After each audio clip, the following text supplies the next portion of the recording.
Greetings, fellow guitar travellers. We're back with Mr. Roy Marchbank, and we're going to be discussing in this video, looking at this custom-made pick of his, which is quite interesting and exciting. We're going to get the skinny, they call it the skinny, the low down, the gen. Get the gen, man. The gen on the plectrum. But it wouldn't be a Roy Marchbank video without some sort of ridiculously, stupendous picking shop. So, what have you got in the tank there, buddy? It's about this. Okay, let's see what we do here. Alright.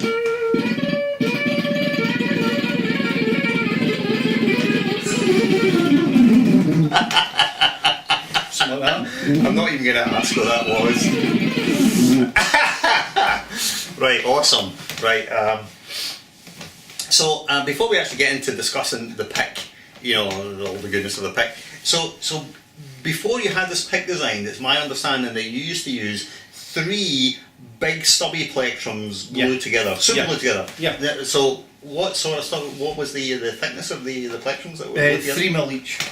So it was a 9 mil plectrum. It was a 9 mil plec. Yeah. Jesus. Yeah. And so, but you didn't just glue them together and that was it. You glued them together, then did something to it. Yeah. Well, filed down the sides so I could have the edge. So the edge was basically parallel to the string when I was angle picking, as opposed to normally having the edge kind of at the angle. Right. I wasn't getting a clean tone, so I had to kind of file the edge so it was parallel to get a clean tone. Okay. If that makes any sense. Right. No. I totally understand. How long did you use that plectrum for? This sort of handmade thing. Oh, when did I first make that? That was a long time ago. 25, 26, 27 years ago, something like that. And that was the plectrum you used all the time, yeah? Yeah, I've had that in my pocket until now. Until now. So tell me a little bit about how does one go about getting a custom plectrum made? What was the process? Yeah. Did they contact you, or you contact them, or what happened? No, yeah, I mean, basically look up a 3D company, printing company, and you go to them and you say, look, I've got this design I would like to have printed, and they basically, it's like a scanner of some kind. I don't know exactly how it works. They place it inside the machine, it scans what it looks like. Then there's software obviously that you can manipulate to get it exactly how you want. And basically once you've got it exactly how you want, which is called a CAD, you've got to pay for that, obviously. Yeah, sure. So it gets quite pricey when you've got 4 or 5 times this sort of type of thing. And you settle on the design, then you go about printing the picks. But unfortunately, for each pick to be printed, it's incredibly expensive. Right. For just one. You mean like for the prototypes? Just to have it printed, just one pick. Right. Yeah. So how many prototypes did you go through before you eventually settled on the final design? I think there was roughly about 10 of them. Came out before I settled on one, and I still have to hand finish it after that by filing down some of the edges and taking it down to 2000 wet and dry just to get it nice and right, smooth. so these are actually, not only is it custom designed, it's hand finished, That's but by you? Aye, by me personally, each one, yeah. Right, wow. It's quite a lot of work. Yeah. So I mean, I guess that you finish the plectrum until it's in the state that you think, yeah, this is something I would play with. Yeah, well, until it's usable.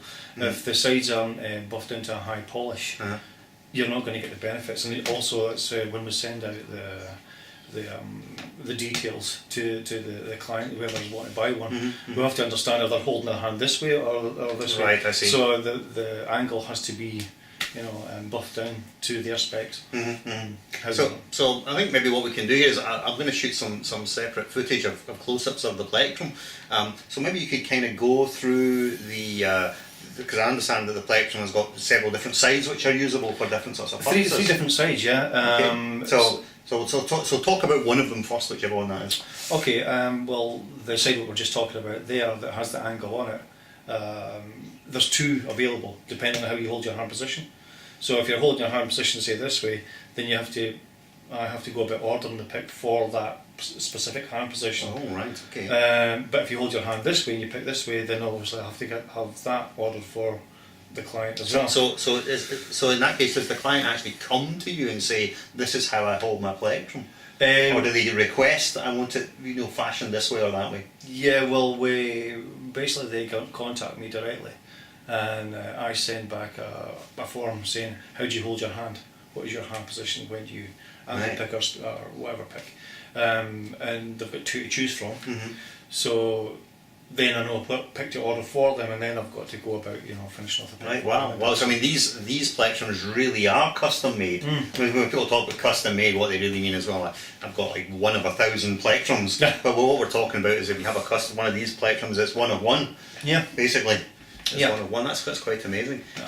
So obviously people that have heard Roy's playing those, he's very eclectic stylistically. So I take it you can use this plectrum to play pretty much any style of music. Yeah.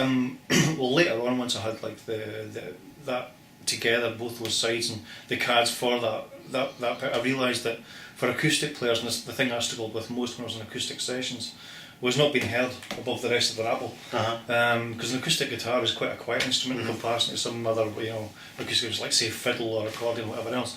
And I just felt it was always a bit of a struggle when it came to maybe playing the tune. You just a whisper in the background. So I thought, well, maybe I can actually do something with a pick where I could incorporate both the design to help angle pickers in an acoustic session, and I'll have the tune be heard above the rabble, basically. So so that hence the pointy end, the cone side was added to it. So we've got the cone side, and then the other side is just like a normal jazz pick. It's thick, but you've got like a really huge bevel on it, so when you strike the note, you know it's been heard. But if you don't get on well with the other 2 sides, at least you've got a pick that functions. Right. So until you get used to the other 2 sides. Yeah, I suppose because obviously if you're not used to say a conical tip on a plectrum, it might sometimes confuse. So really what you're saying is you can use it in any style of music and it will work well. Yeah. And so obviously I know you've sold a number of these so far. How many of these plectrums have you currently sold? Yeah, near enough. I'm nearing about 300 at the moment. And this is to people all over the world, I think. Yeah. All over the world. Where's what's the furthest? Well, we've had a couple of guys recently from Puerto Rico. Wow. So we've had Philippines, Puerto Rico, I mean really everywhere. The States, Canada, Italy, France, Germany. Yeah, they're pretty much all over the map. Wow, well, that is very, very cool. Yeah, it's good to get a really positive response from them as well, because they're really enjoying how easy they play. Yeah, and what's the general feedback been like? Good, really positive so far, yeah. Which is obviously the payback. Yes. Apart from actually having some extra pocket money and actually covering your costs. Sure, it's to know that you've produced something that people are actually getting something out of. Yeah, something that works. So, yeah. Bonus. All right, so I think the other thing that I should mention is that obviously we're doing these videos today, which I'll go up on my YouTube channel and be posted up to the usual social media portals. But I think you intend to do some more material of your own, I think. Yeah, well, I mean, I think we talked about that.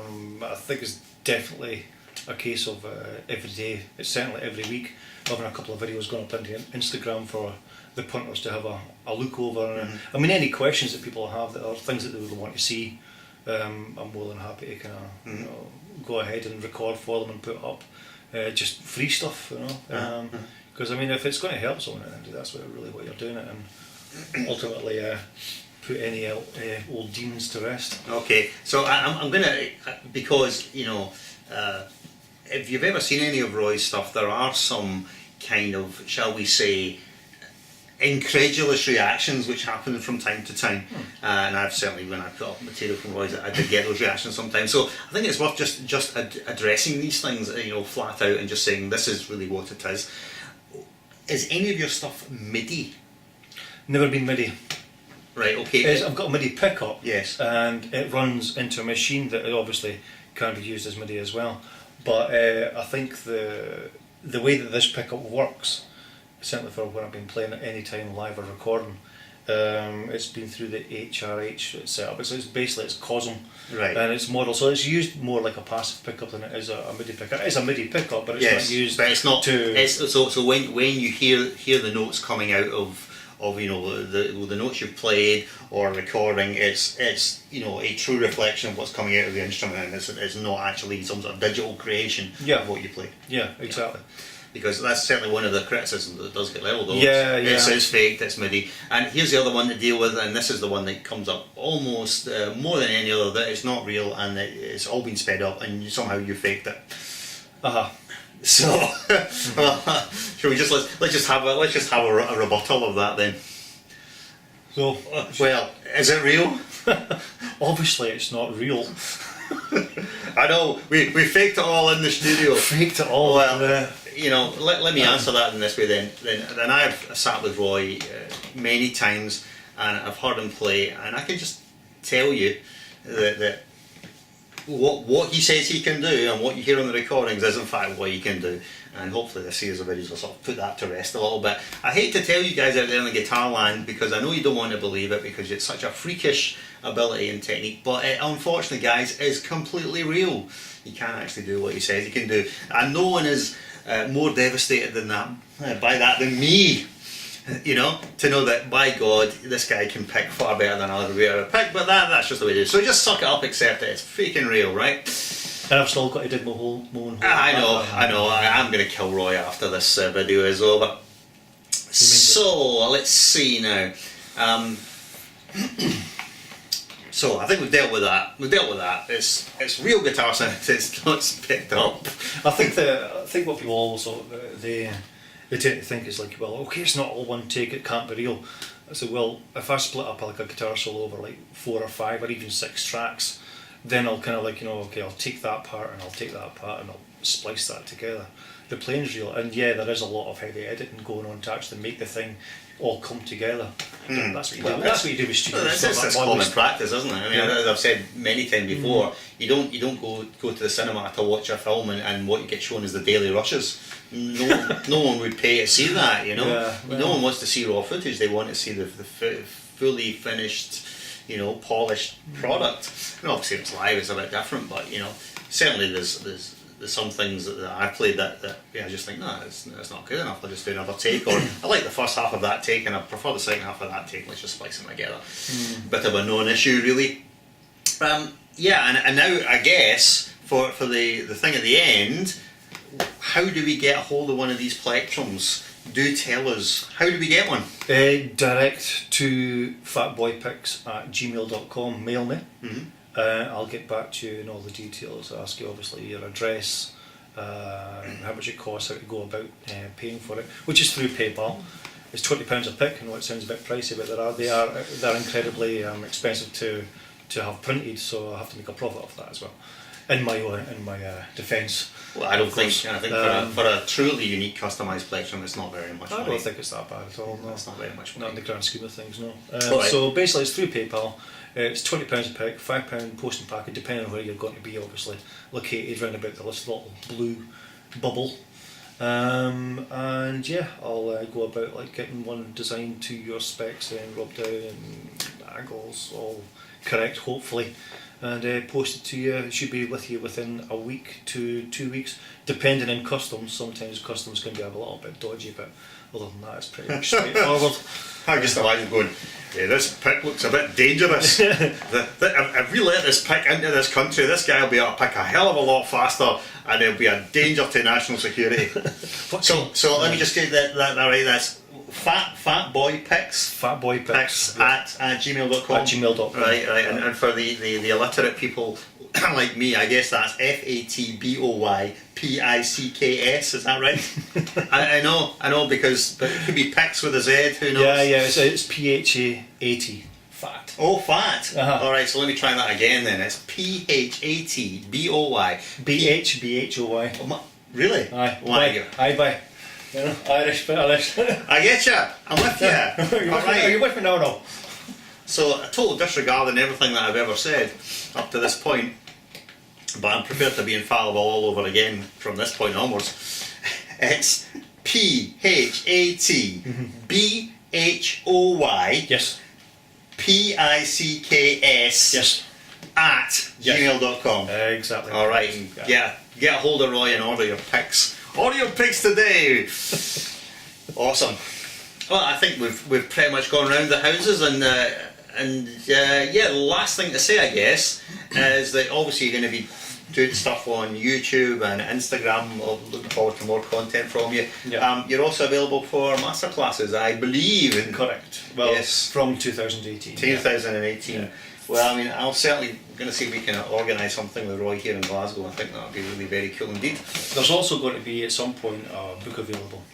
That's right. Yes, there will be a book available with some of the Roy Marchbank picking method, I'll have to get or whatever it's called. Whatever it'll end up being called. Yeah. How you just call it like something like, I don't know, what could you call it? Beast picking. How about that? Beast picking. That's what I would call it if I was. But anyway, right, okay. So don't forget to order your pick from Fat Bhoy. Picks@gmail.com. I know, I'm plugging it. Alright, guys, thank you very much for your indulgence. I'll see you in another video. Hopefully get some more done before the end of the year. So from moi and toi, farewell. See yous.